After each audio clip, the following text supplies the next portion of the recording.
3 ദിവസമായി നടന്ന ബജറ്റ് ചർച്ച ഇന്നലെയാണ് നിയമസഭയിൽ അവസാനിച്ചത്. ചർച്ചയിൽ പങ്കെടുത്ത് സംസാരിച്ച പ്രതിപക്ഷ അംഗങ്ങളെല്ലാം ബജറ്റിനെ കടുത്ത ഭാഷയിൽ വിമർശിക്കുകയും തങ്ങളുടെ വിയോജിപ്പ് പ്രകടിപ്പിക്കുകയും ബജറ്റിനെ എതിർക്കുകയും ചെയ്തു. സ്വാഭാവികമായും ഭരണപക്ഷ അംഗങ്ങളെല്ലാം ബജറ്റിനെ അഭിനന്ദിച്ചുള്ള പ്രസംഗമാണ് നടത്തിയത്. ബജറ്റിൽ പരാമർശിച്ച വീര്യം കുറഞ്ഞ മദ്യത്തിനുള്ള നികുതി ഉയർത്തിക്കാട്ടി വലിയ അഴിമതി ആരോപണമാണ് പ്രതിപക്ഷം ഉന്നയിച്ചത്. കൂടാതെ സ്വകാര്യവൽക്കരണത്തിനുള്ള നീക്കം നടക്കുന്നു, കരിമണൽ ഖനനം സ്വകാര്യ മേഖലയ്ക്ക് നൽകുന്നു എന്നീ പ്രചരണങ്ങളും ആരോപണങ്ങളും CPM ഉൾപ്പെടെയുള്ള പ്രതിപക്ഷ പാർട്ടികൾ കഴിഞ്ഞ കുറച്ച് ദിവസങ്ങളായി ഉയർത്തിയിരുന്നു. ബജറ്റ് ചർച്ചയിലും പ്രതിപക്ഷ അംഗങ്ങൾ കാര്യങ്ങളെല്ലാം ആവർത്തിക്കുന്നതാണ് കണ്ടത്. പക്ഷേ അതിനെല്ലാം മുഖ്യമന്ത്രി VD സതീശൻ മറുപടി പറയാൻ എണീക്കുന്നത് വരെയേ ആയുസ്സുണ്ടായിരുന്നുള്ളൂ. പ്രതിപക്ഷം നടത്തുന്ന എല്ലാ കള്ളപ്രചരണങ്ങളെയും ഒന്നൊന്നായി പൊളിച്ചടുക്കി കയ്യിൽ കൊടുത്തു VD. 1 മണിക്കൂർ 17 മിനിറ്റ് നീണ്ടുനിന്ന പ്രസംഗം അക്ഷരാർത്ഥത്തിൽ പ്രതിപക്ഷത്തിന്റെ അടിവേരിളക്കി എന്ന് പറയാം. PM ശ്രീ വിഷയത്തിൽ ഉൾപ്പെടെ CPM സ്വീകരിക്കുന്ന നിലപാടിലെ പൊള്ളത്തരങ്ങൾ VD അക്കമിട്ട് നിരത്തി. PM ശ്രീ പദ്ധതിയിൽ തങ്ങൾ ഒപ്പിട്ടെന്ന് സഭയിൽ പിണറായിയെ കൊണ്ട് പറയിക്കാൻ സതീശന് കഴിഞ്ഞു. പണത്തിന് വേണ്ടിയാണ് ഒപ്പിട്ടതെന്നാണ് വാദം. എന്തുകൊണ്ട് നിങ്ങൾ പിന്മാറാൻ വേണ്ടി കത്ത് കൊടുത്തില്ല? മന്ത്രിസഭ ഉപസമിതിക്ക് എന്തുകൊണ്ട് അത്തരമൊരു തീരുമാനമെടുക്കാൻ കഴിഞ്ഞില്ല എന്നീ ചോദ്യങ്ങൾക്ക് പിണറായിക്ക് മറുപടി ഉണ്ടായില്ല. മുഖ്യമന്ത്രിയോട് നേർക്കുനേർ ഏറ്റുമുട്ടാൻ തുനിഞ്ഞ പ്രതിപക്ഷ നേതാവ് പിണറായി വിജയൻ ഒടുവിൽ ഉത്തരമില്ലാതെ തോറ്റു പിന്മാറുന്നതാണ് കണ്ടത്. പ്രസംഗത്തിനിടയിൽ കൊമ്പുകോർക്കാൻ വന്ന മുൻ ധനമന്ത്രി KN ബാലഗോപാലും കണക്കിന് മേടിച്ചു കൂട്ടിയാണ് പോയത്. ഒരു തുണ്ടുപേപ്പറും നോക്കി വായിക്കാതെ എല്ലാ വിഷയങ്ങളിലും കൃത്യവും വ്യക്തവും അതിശക്തവുമായ ഭാഷയിലാണ് മുഖ്യമന്ത്രി മറുപടി നൽകിയത്. ആ പ്രസംഗത്തിന്റെ പ്രകമ്പനത്തിൽ പ്രതിപക്ഷ നിര ഒന്നാകെ തകർന്ന് തരിപ്പണമായെന്ന് പറയാം. തന്റെ പാർട്ടിക്കും മുന്നണിക്കുമെതിരെ ഉയർന്ന രാഷ്ട്രീയ അധിക്ഷേപങ്ങൾക്കും അതേ നാണയത്തിലാണ് സതീശൻ തിരിച്ചടിച്ചത്. ഒരു ഘട്ടത്തിൽ മുഖ്യമന്ത്രിയും പ്രതിപക്ഷ നേതാവും തമ്മിൽ രൂക്ഷമായ വാക്കേറ്റവും സഭയിൽ നടന്നു. ഒടുവിൽ പ്രതിപക്ഷത്തിന് നേരെ വിരൽ ചൂണ്ടി താക്കീതും നൽകി. തന്റെ പാർട്ടിയെക്കുറിച്ചും എന്റെ മുന്നണിയെക്കുറിച്ചും പറഞ്ഞാൽ ഇനി തിരിച്ചു പറയും.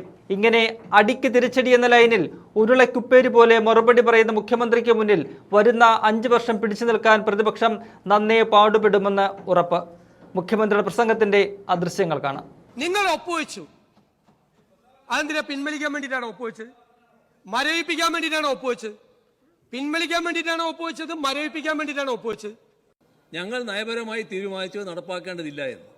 ആ നടപ്പാക്കേണ്ടതില്ല എന്ന് തീരുമാനിച്ചതിന് ശേഷം നടപ്പായില്ല. ഇപ്പോൾ നടപ്പാകാതിരിക്കുകയാണ്. ഇപ്പൊ നടപ്പാകാതിരിക്കുന്നത് എന്തിനാണ്? നടപ്പാക്കുന്നതിന്റെ ഭാഗമായി നിങ്ങൾ ആലോചിക്കുന്നത്. മരവിപ്പിച്ചു എന്നാ പറഞ്ഞ മരവിപ്പിക്കാൻ പ്രൊവിഷൻ ഇല്ല. 7 മാസമായിട്ട് 8 മാസമായിട്ട് ഒരു സബ് കമ്മിറ്റി ഉണ്ട്. ആ സബ് കമ്മിറ്റി കൂടി ഒരു തീരുമാനമെടുത്ത് ഇത് കേരളം നടപ്പിലാക്കില്ല എന്നൊരു കത്ത് കൊടുത്തില്ല. ഇവിടെ സർവശിക്ഷാ അഭിയാന്റെ ഫണ്ട് നമുക്ക് കിട്ടാതിരുന്നാൽ നാം പ്രയാസത്തിലാകും. ആ പ്രയാസം കേരളത്തെ ആകെ ബാധിക്കുന്നതാണ്. അതൊഴിവാക്കുന്നതിനാണ് അതിൻ്റെ ഭാഗമായി ഒപ്പുവെച്ച് ആ പണം വാങ്ങാനുള്ള ശ്രമം നടത്തിയത്. പക്ഷേ ആ ശ്രമം ശരിയല്ല എന്ന് ഞങ്ങൾ തീരുമാനിച്ചു. നേരത്തെ രാവിലെ പറഞ്ഞപ്പോൾ PMCയെ കുറിച്ച് പറഞ്ഞു, ഒരുപാട് പറഞ്ഞു. PMCയെ കുറിച്ച് കൃത്യമായിട്ട് ബഹുമാനപ്പെട്ട പൊതുവിദ്യാഭ്യാസ മന്ത്രി മറുപടി പറഞ്ഞു. പക്ഷേ ബഹുമാന്യനായ മുൻ മന്ത്രി ശ്രീ പ്രസാദ് പറഞ്ഞപ്പോൾ പറഞ്ഞു RSSന്റെ വിഷസർപ്പങ്ങൾക്ക് വിളക്ക് വെച്ചു നിങ്ങളെന്ന്. സാർ, RSSന്റെ വിഷസർപ്പങ്ങളുടെ മുന്നിൽ വച്ച വിളക്ക് കൊളുത്തിയ സർക്കാരാണ് നിങ്ങൾ. അത് കൊളുത്തിയതാണ്. നിങ്ങൾ ഒപ്പുവെച്ചു. അതെന്തിനാ? പിൻവലിക്കാൻ വേണ്ടിയിട്ടാണ് ഒപ്പുവെച്ചത്? മരവിപ്പിക്കാൻ വേണ്ടിയിട്ടാണ് ഒപ്പുവെച്ചത്? പിൻവലിക്കാൻ വേണ്ടിയിട്ടാണ് ഒപ്പുവെച്ചത്? മരവിപ്പിക്കാൻ വേണ്ടിയിട്ടാണ് ഒപ്പുവെച്ചത്? സാർ, ഞങ്ങൾ വളരെ കൃത്യമാണ് പറഞ്ഞല്ലോ. ഇന്ന് രാവിലെ ആയപ്പോൾ അത് ക്ലിയർ ആയല്ലോ. അതൊന്നും നമ്മൾ വളരേണ്ട ആവശ്യമില്ല സാർ. അതുപോലെ ഞാൻ ചില മറുപടികൾ പറയാണ്. ഇവിടെ വന്ന മറുപടികൾ ഇപ്പോഴും കേരളത്തിൽ PM3 നടപ്പായിട്ടില്ല. ആ PM3 നടപ്പാകാതിരിക്കുന്നത് ഈ പറഞ്ഞ മരവിപ്പിക്കൽ കാരണമാണ്. എന്തിനാണ് നിങ്ങളിപ്പോൾ അതിനെപ്പറ്റി വീണ്ടും ആലോചിക്കുന്നത്? മുഖ്യമന്ത്രി, ഞാൻ ചോദിക്കട്ടെ, മരവിപ്പിക്കാൻ വേണ്ടിയിട്ടാണോ ഒപ്പുവെച്ചത്? അല്ലല്ല, ഞങ്ങൾ നയപരമായി തീരുമാനിച്ചത് നടപ്പാക്കേണ്ടതില്ല എന്ന്. ആ നടപ്പാക്കേണ്ടതില്ല എന്ന് തീരുമാനിച്ചതിന് ശേഷം നടപ്പായില്ല. ഇപ്പോൾ നടപ്പാകാതിരിക്കുകയാണ്. ഇപ്പൊ നടപ്പാകാതിരിക്കുന്നത് എന്തിനാണ്? നടപ്പാക്കുന്നതിന്റെ ഭാഗമായി നിങ്ങൾ ആലോചിക്കുന്നത്. മുഖ്യമന്ത്രി, അല്ല, ഒന്നാമത്തെ കാര്യം എന്തിനാണ് ഒപ്പുവെച്ചതെന്ന് ഇതുവരെ പറഞ്ഞിട്ടില്ല. ഒന്ന്. രണ്ട്, മരവിപ്പിച്ചു എന്നാ പറഞ്ഞ, മരവിപ്പിക്കാൻ പ്രൊവിഷൻ ഇല്ല. രണ്ട്. മൂന്ന്, 7 മാസമായിട്ട് 8 മാസമായിട്ട് ഒരു സബ് കമ്മിറ്റി ഉണ്ട്. ആ സബ് കമ്മിറ്റി കൂടി ഒരു തീരുമാനമെടുത്ത് ഇത് കേരളം നടപ്പിലാക്കില്ല എന്നൊരു കത്ത് കൊടുത്തോ? കൊടുത്തില്ല. ഞാൻ അങ്ങേട്ട് തർക്കത്തിനില്ല. കൊടുത്തില്ല. രാവിലെ സംസാരിച്ചാണ്. അതിന് നമുക്ക് സംവാദമാകാം, അതിൽ പ്രശ്നമില്ല. ഇതില് ഒപ്പുവെച്ചു.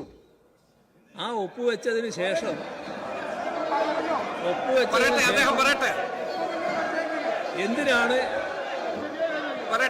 എന്തിനാണ് ഒപ്പുവെച്ചതെന്നാണല്ലോ ചോദിക്കുന്നത്. ഇവിടെ സർവശിക്ഷാ അഭിയാന്റെ ഫണ്ട് തടഞ്ഞു വെച്ചത് 1500 കോടിയിലധികം രൂപയായിരുന്നു. ഇവിടെ കാണേണ്ടത് NEP-യുടെ ഭാഗമായിട്ടുള്ള ആ പൊതുവിദ്യാഭ്യാസ നയം കേരളത്തിൽ നടപ്പാക്കുന്നില്ല എന്ന് നേരത്തെ തന്നെ വ്യക്തമാക്കിയിട്ടുണ്ട്. അതിനകത്ത് വേറെ വ്യത്യാസമില്ല. ആ നയം നടപ്പാക്കാൻ തയ്യാറല്ല. ഇവിടെ PMC-യുടെ ഭാഗമായിട്ട് ഒന്നും നടപ്പാക്കാനുമില്ല. പക്ഷേ മറ്റേ ഫണ്ട് നമുക്ക് കിട്ടണമായിരുന്നു. സർവശിക്ഷാ അഭിയാന്റെ ഇമാതിരി ആളെയും കൊണ്ട് വെച്ചാൽ നിങ്ങൾ അപകടത്തിലാവും കേട്ടോ. ഇമാതിരി ആളുകളെ ഇവിടെ സർവശിക്ഷാ അഭിയാന്റെ ഫണ്ട് നമുക്ക് കിട്ടാതിരുന്നാൽ നാം പ്രയാസത്തിലാകും. ആ പ്രയാസം കേരളത്തെ ആകെ ബാധിക്കുന്നതാണ്. അതൊഴിവാക്കുന്നതിനാണ് അതിൻ്റെ ഭാഗമായി ഒപ്പുവെച്ച് ആ പണം വാങ്ങാനുള്ള ശ്രമം നടത്തിയത്. പക്ഷേ ആ ശ്രമം ശരിയല്ല എന്ന് ഞങ്ങൾ തീരുമാനിച്ചു. അതിൻ്റെ ഭാഗമായി അത് മരവിപ്പിച്ചു. ഇപ്പോൾ അതിവിടെ നടപ്പാകുന്നില്ല. 8 മാസമായി നടപ്പായിട്ടില്ല. എന്തിനാണ് നിങ്ങൾ ഇപ്പോൾ നടപ്പാക്കാൻ ശ്രമിക്കുന്നത്? അല്ലല്ല, 2 ചോദ്യത്തിനും മറുപടിയില്ല. അതായത് എന്തിനു ഒപ്പുവെച്ചു എന്ന് പറഞ്ഞാൽ പണം കിട്ടാൻ വേണ്ടിയിട്ട് ഒപ്പുവെച്ചു. അപ്പോൾ ആ നടപടിക്രമങ്ങളെല്ലാം ഇതിലൊരു കാരണവശാലും ഒപ്പുവെക്കില്ല എന്നുള്ള തീരുമാനത്തെ, പ്രത്യയശാസ്ത്രപരമായ നയപരമായ തീരുമാനത്തെ, RSS വിഷസർപ്പമാണ് എന്ന് പറഞ്ഞ തീരുമാനത്തെ മുമ്പിൽ കീഴടങ്ങി ഒപ്പുവെച്ചു. നമ്പർ 1. നമ്പർ 2, എന്തുകൊണ്ട് നിങ്ങൾ ഇത് നടപ്പാക്കുന്നു എന്ന ചോദ്യമാണ്. ഞങ്ങൾ നടപ്പാക്കുന്നു എന്നൊന്നും പറഞ്ഞിട്ടില്ലല്ലോ. നിങ്ങൾ പറഞ്ഞത് എന്റെ രണ്ടാമത്തെ ചോദ്യം, എന്തുകൊണ്ട് ഇത് ഞങ്ങൾ ഇനി നടപ്പാക്കില്ല എന്ന് പറഞ്ഞിട്ട് ഒരു കത്ത് കൊടുത്തില്ല? 8 മാസമായിട്ട് രണ്ടും ചെയ്തില്ല. ഒപ്പുവെക്കുകയും ചെയ്തു, നടപ്പാക്കില്ല എന്ന് പറഞ്ഞ് കത്തും കൊടുത്തില്ല. നിങ്ങളൊരു സബ് കമ്മിറ്റിയെ വെച്ചു. ഞങ്ങൾ എന്താ ചെയ്തത്? ഞങ്ങളും ഒരു സബ് കമ്മിറ്റിയെ വെച്ചു. ഞങ്ങൾ മന്ത്രിമാരുടെ സബ് കമ്മിറ്റിയെ വെച്ചു. ആ മന്ത്രിമാരുടെ സബ് കമ്മിറ്റിയെ വെച്ചിട്ട് ഞങ്ങൾ തീരുമാനമെടുക്കും. ഞങ്ങളുടെ തീരുമാനം എന്താ? കരിക്കുലം ഫ്രീഡത്തിൽ തൊടാൻ സമ്മതിക്കില്ല. സെലക്ഷൻ ഓഫ് സ്കൂൾസ് ഞങ്ങൾ ചെയ്യും, ഗവൺമെന്റ് ചെയ്യും. ആ ഒരു സിലബസിലും തൊടാൻ കേന്ദ്ര ഗവൺമെന്റിനെ സമ്മതിച്ചുകൊണ്ടുള്ള ഒരു നെഗോസിയേഷനും പറഞ്ഞു. അതൊക്കെ വല്ലാത്തൊരു പൂതിയാണ് കേട്ടോ. ഇവിടെ ഞാനോ ഞങ്ങളോ ആദ്യമായിട്ട് നേരിടുന്നതല്ല. നല്ലോണം ചിരിക്കുന്നില്ലേ? ചിരിക്കുന്നവർ നല്ലോണം മനസ്സിലാക്കിക്കോ. നിങ്ങളെല്ലാം പിന്താങ്ങിക്കൊണ്ടിരിക്കുന്ന വലതുപക്ഷ മാധ്യമങ്ങൾ കൊത്തിക്കീറി വലിച്ചു നടക്കുകയായിരുന്നു. അന്നൊന്നും നമ്മളൊക്കെ തളർന്നു പോയിട്ടില്ല കേട്ടോ. അതിനെല്ലാം നേരിട്ട് കൊണ്ട് തന്നെയാണ് ഇവിടെ നിൽക്കുന്നത്. എന്നെയോ ഞങ്ങളെയോ ഈ സ്ഥാനത്ത് പാടില്ല എന്ന് ഞങ്ങളുടെ പാർട്ടിയിൽ എവിടെയും ആലോചിച്ചിട്ടില്ല. അതെല്ലാം ഈ നാട്ടിലെ വലതുപക്ഷ മാധ്യമങ്ങളുടെ സൃഷ്ടിയാണ്. അത് കേട്ടിട്ട് ഇതാ ഇപ്പൊ CPM തകരാൻ പോകുന്നതെന്ന് വിചാരിച്ച് നിങ്ങൾ വല്ലാതെ മോഹിച്ച് നിൽക്കണ്ട കേട്ടോ. അല്ല, CPM-ൽ എല്ലാം നന്നായി നടക്കുന്നുവെങ്കിൽ ഞങ്ങൾക്ക് ഭയങ്കര സന്തോഷം. കാരണം എന്താ അറിയോ? ഒരു തിരുത്തലും ഇല്ല. ഇതെല്ലാം കറക്റ്റാണ്. നിങ്ങൾ തീരുമാനിക്കണമെന്നാണ് ഞങ്ങളുടെ ആഗ്രഹം. നിങ്ങൾ ഇങ്ങനെ തന്നെ പോകണം. ഞങ്ങൾ ആഗ്രഹിക്കുന്നത് നിങ്ങൾ ഇപ്പൊ തന്നെ കഴിഞ്ഞ 5-6 കൊല്ലമായിട്ടുള്ള ഞാൻ സംസാരിച്ചോട്ടെ സർ. ഞങ്ങളുടെ കാര്യം നിങ്ങളുടെ MLA-മാര് പറഞ്ഞപ്പോ അങ്ങ് എഴുന്നേറ്റ് ഇത് പറഞ്ഞില്ലല്ലോ. ഞാൻ മുഖ്യമന്ത്രി സ്ഥാനം എങ്ങനെ കിട്ടിയതെന്നും ഞങ്ങളുടെ മുഖ്യമന്ത്രി തർക്കത്തെക്കുറിച്ചൊക്കെ LDF അംഗങ്ങൾ എഴുന്നേറ്റ് നിന്ന് സംസാരിച്ചപ്പോ ഞാൻ എന്റെ കസേരയിൽ നിന്ന് എഴുന്നേറ്റ് പ്രകോപിതനായില്ലല്ലോ. ഞാനത് ചിരിച്ചുകൊണ്ട് കേട്ടോണ്ടിരുന്നു.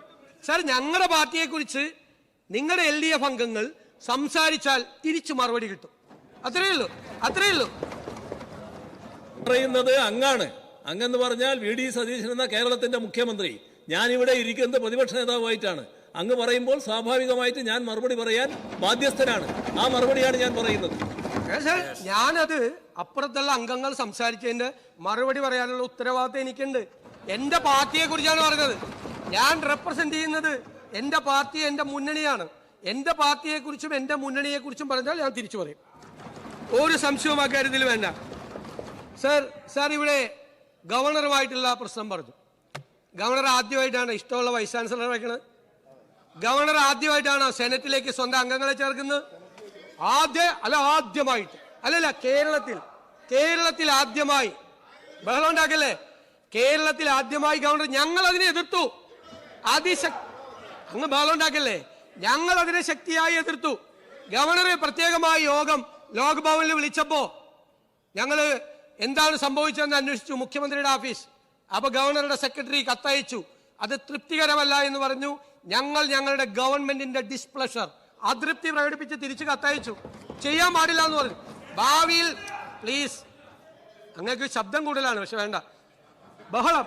ഞാൻ പറയട്ടെ, ഞങ്ങൾ അയച്ചു. പിന്നെ ഞങ്ങളിത് VB റാംജിയിലെ 40 ഈ ബജറ്റിൽ ഒരിടത്തും കാണില്ല എന്ന് പറയല്ലോ കേന്ദ്രത്തിനെതിരായിട്ട്, ഇല്ലേ? ഓരോ വിഷയത്തിലല്ലേ പറയേണ്ടത്. VB റാംജി കേസ് വന്നപ്പോ അതില് ഇതുവരെ ഉണ്ടാകാത്ത കോൺട്രിബ്യൂഷൻ കൊടുക്കണം, 40% ആക്കണമെന്ന് പറഞ്ഞു. 10,000 കോടി രൂപയോളം, 2,500-3,000 കോടിയോളം വരികയാണ്. അവിടെ ഞങ്ങൾ കേന്ദ്ര ഗവൺമെന്റിന്റെ തെറ്റായ നയം എന്ന് പറഞ്ഞിട്ടുണ്ട്.